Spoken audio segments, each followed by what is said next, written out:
another image, sky and trees. Now let's say I wanted to cut this one out. The client says it's great, but instead of that sky up there, we've got this kind of a gray sky with some clouds that are going to be floating by. So can you cut out that blue sky so we can put some clouds in behind there? What might be a good way of getting this cut out so that this is all transparent, but with the leaves still there? So I can put a new sky up there. We could try color range. Let's give that a whirl.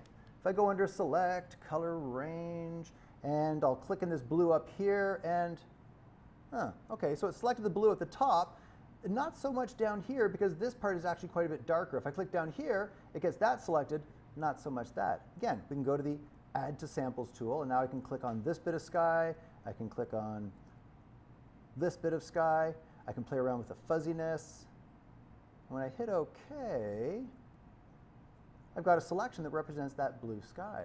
And what was the next step to make that sky transparent? Well, I have an active selection. If I give it a layer mask, like magic, now what? Invert that layer mask. It came in the wrong way around. I've got the trees invisible, the sky visible. I want the sky invisible, the trees visible. So that's not bad. There is a little bit of this blue fringe around here. Okay, I've got the layer mask selected. If I go under the select menu, do you guys remember select and mask? Yeah, it gives us the opportunity to do a few things. First off, there's the edge detection option.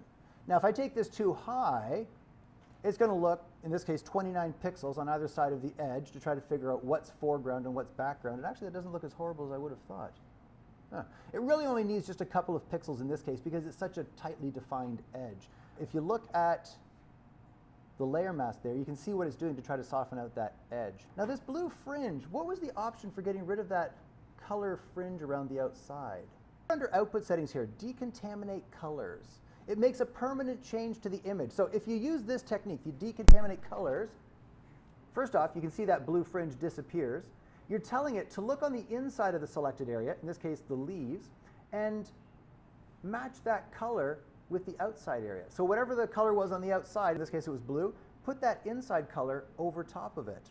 And when I hit OK, look at what it does. It actually makes a complete duplicate of the layer and a duplicate of the layer mask. Here's the original layer mask that I got from the color range command. There's the modified layer mask. Down below here, here's the original with that blue fringe, and there's the original layer mask. Here's the new layer mask. And look what it did to that background. Suddenly the sky is pretty messed up in the areas where the layer mask was allowing it to be seen. Basically, it went through and it put green over top of the blue fringe. So instead of a blue fringe, you see the green fringe. Looks like a mess this way, but once that layer mask kicks in, it hides that blue. So the decontaminate colors, if you're picking up a bit of a color fringe, maybe there's some people against a green screen and you got that green fringe all the way around, decontaminate colors. If you're picking up some blue from the sky, maybe you're cutting out a skier and the skier behind him had on a red ski suit and you're seeing a little bit of a red fringe along there, that decontaminate colors can pull that out. If it's only in a small area though, let's say it was that skier and you're getting that little fringe of red when you cut that guy out. The decontaminate colors could do it, but it's not exactly perfect. If you zoom in there, you'll see that there's a little bit of smudginess around there. What might be a better way to take out just a tiny little area of red? Remember when we added that sky to that castle, there was that blue chromatic aberration around the trees? We made a new transparent layer, popped it into color blending mode, and then painted the color we wanted over top. I mean, we could do the same thing to this. Instead of using the select and mask command, I could make a new transparent layer, pop it into color blending mode, sample the color I want that fringe to be, grab a paintbrush, sample in this case the green there, and I could paint that over top of the fringe. The problem there is, well, it would take you a long time, wouldn't it? You can imagine. It would work though. You just want to make sure that it's clipped to that layer and you can just paint out that fringe.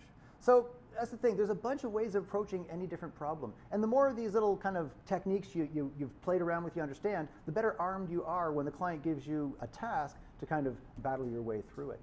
Another way that we could have cut this out, that was using the color range command. Let me just revert this.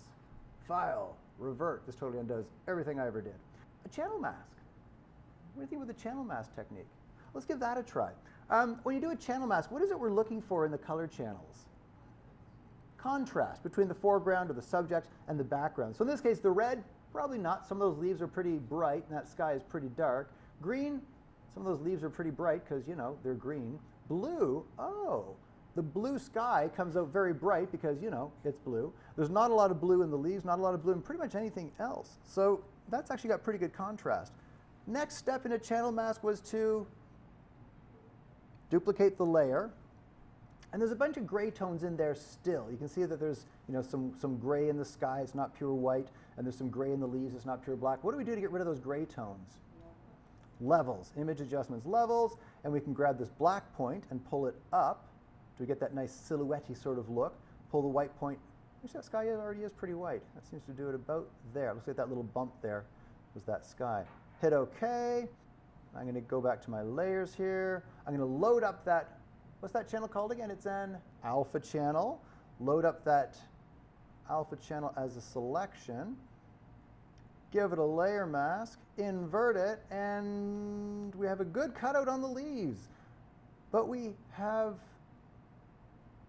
uh-oh, what happened there? Okay, it's not always going to work absolutely perfectly. I think we said, like, if your subject is standing against like a cityscape or a forest, there's going to be all kinds of different tones in that background. What do we do about this?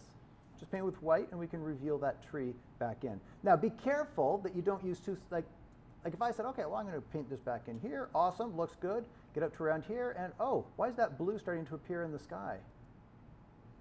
Because I'm using a soft brush. In that case, hard edge brush.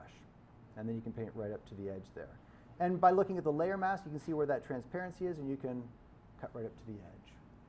So there's a bunch of different ways that can work on different images, and understanding how they behave can help you figure out which one is appropriate for the image you're working on. And really, the best way to figure that out is just keep playing with a bunch of different images.